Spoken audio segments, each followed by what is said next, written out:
He's afraid of dying. He may very well die at any time, whether he's in the army or not, but he feels that, as a civilian, his chances are lower, and if he's killed it will be unjust, whereas for a soldier death is part of the job.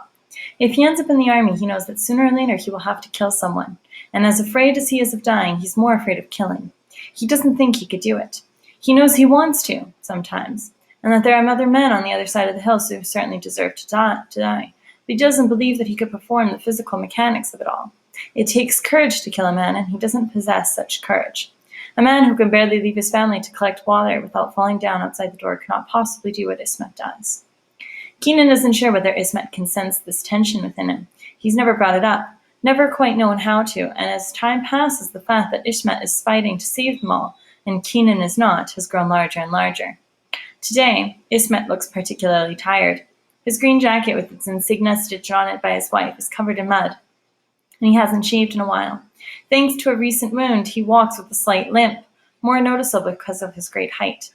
His hair is longer than he usually wears it, but still the color of coal. The bags under his eyes remind Kenan of a hound, the kind that chases down escaped prisoners in movies. The two men embrace, and Kenan is glad to see his friend. He doesn't want to admit it, but he has been expecting and dreading the day that Ismet doesn't come back. How are things? Ismet grins. They are as others want them.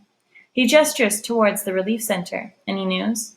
Kenan shakes his head. I was hoping for some meat this time, perhaps a nice steak or a lamb. This was a running joke between them.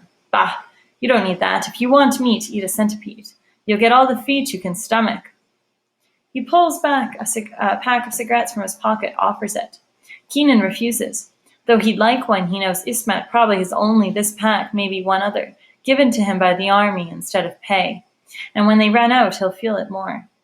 Kenan has given up smoking, viewing it as a luxury he can't afford, and he thinks he can stick with it.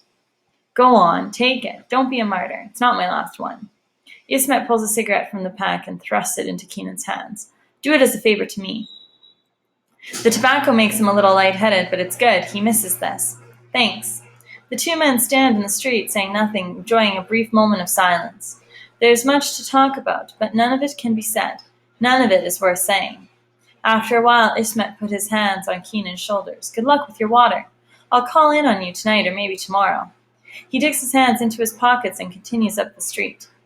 Kenan watches him as he disappears around the corner, then picks up his water canisters and walks down the hill.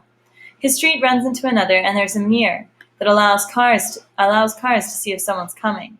It's one of the few unbroken pieces of glass around, and every time Kenan passes it, he's surprised to still see it's undamaged. He finds it almost funny.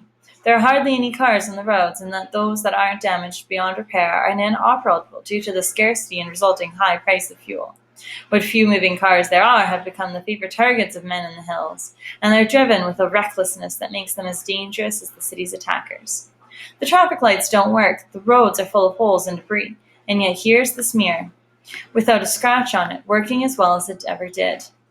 He turns the corner heading east before turning to the south again. He passes a building that has a soup kitchen in the basement and thinks that if they're open when he comes back, he might see if he can get a meal.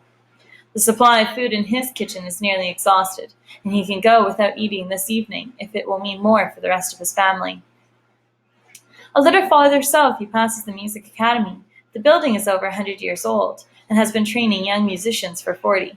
A harp sits atop a cupola facing the street corner. Between the windows of the third and fourth floor, a rocket-propelled grenade has punched a hole through the wall.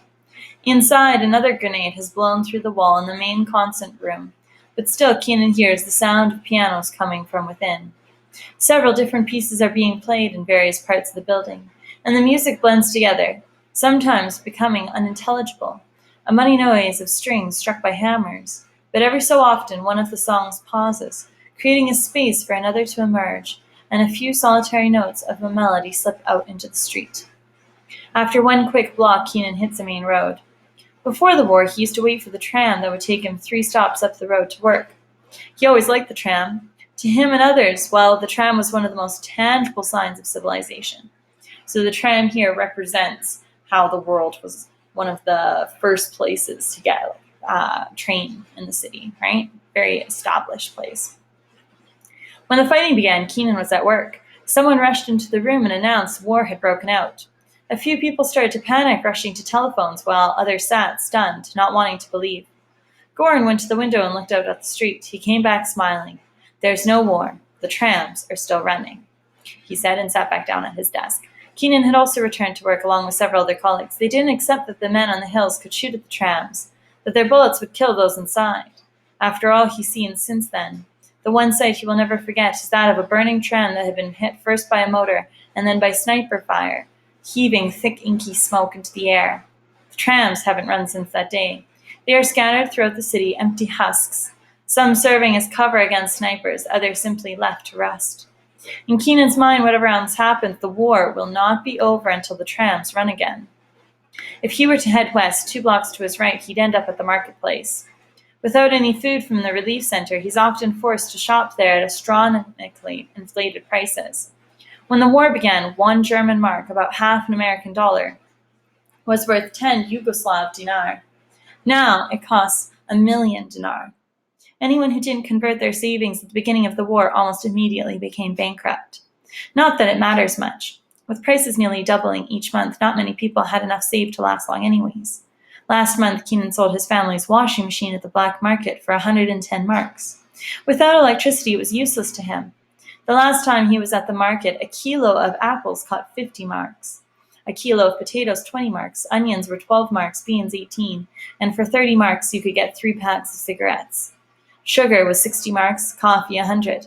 Everything was easily 10-20 times more than it had cost before the war. Everything, that is, except incomes. Kenan doubts if he's made more than 1,000 marks since the beginning of the war. He still has a few household items left to sell, but not many. And yet, some people seem untouched by financial pressures. They drive around in new Mercedes, haven't lost any weight, and possess a ready supply of goods most people only remember from before the war. Kenan isn't sure how they do it, but he knows a lot of black market food is being smuggled into Sarajevo through a tunnel that goes under the airport. To pass through it, you need to know someone with pull in the government, and although the tunnel is open 24 hours a day, hardly anyone gets through. Kenan suspects that what does go through is what is making the men in their sports cars rich. He can't understand how they can do it, how they can make money off trapped and starving people like him. But there's little he can do about it. So he forgets about the marketplace, forgets about his empty stomach, and crosses the one-way street that encircles the main part of the old town. Here the terrain flattens out as the mountains give way to the bed of the valley. He has been coming here all his life. Everywhere he looks reminds him of some memory, of something lost that can't be recovered. He wonders what will happen after, when the fighting stops. Even if each building is rebuilt so it's exactly as it was before, he doesn't know how he could sit in a comfortable chair and drink a coffee with a friend and not think about this war and all that went with it. But maybe he thinks he would like to try. He knows he doesn't want to give up the possibility. And this is a big thing for Kenan because he has a lot of hope, right? He believes that people can keep promises, that he can go back to the way things were before. 2 different architects built Strassmeyer Street, one designing the east side and the other the west. Kenan remembers coming here as a child with his parents between Christmas and New Year to admire the way the street had been decorated. He was wearing a new coat and was very proud of how he looked in it. His mother called him handsome, and even his older sister, who teased him every chance she got, said it was a good coat.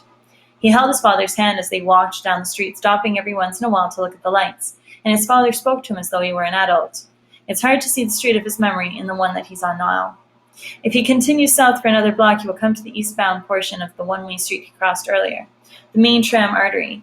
It heads east until it comes to the National Library. It curves northwards and then turns west, converging back in on itself by the Verbania Bridge across the river from Gravaca. If he were to keep going south, he'd cross the Miljaka River, coming to Kurmirya Bridge. At some point, he'll have to cross the river to reach the brewery, but the Kurmirya is the least inviting bridge for him, even though it offers the shortest possible distance between his house and the opposite bank of the river. It has been shelled, and all that's left of it is the steel frame. He could still cross it by balancing on the skeleton of steel, but it is hard to do with the canister.